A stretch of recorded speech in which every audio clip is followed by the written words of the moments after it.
కంప్లీట్గా last time ఏమో కాజల్ గారు సిస్టర్ క్యారెక్టర్, అంత బ్యూటిఫుల్ యాక్ట్రెస్ని సిస్టర్గా చేశారు. మరి ఈ ఫిలింలో మరి కాజల్ గారు కన్నప్ప పార్వతీదేవి అసలు ఒక మంచి బ్యూటిఫుల్ క్యారెక్టర్. ఎక్స్ట్రాడినరీ. తను కూడా అద్భుతంగా ఉంది చూడడానికి.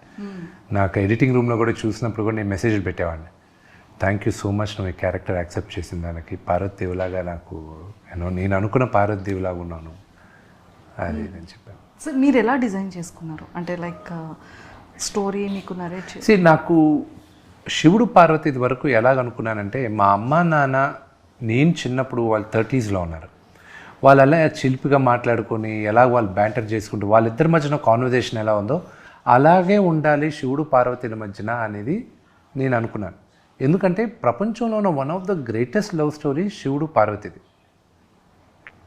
ఓకే, సో ఆ స్టోరీ అలాగా నేను వాళ్ళ క్యారెక్టర్స్ అలా అనుకొని అలా డిజైన్ చేశాను అనమాట.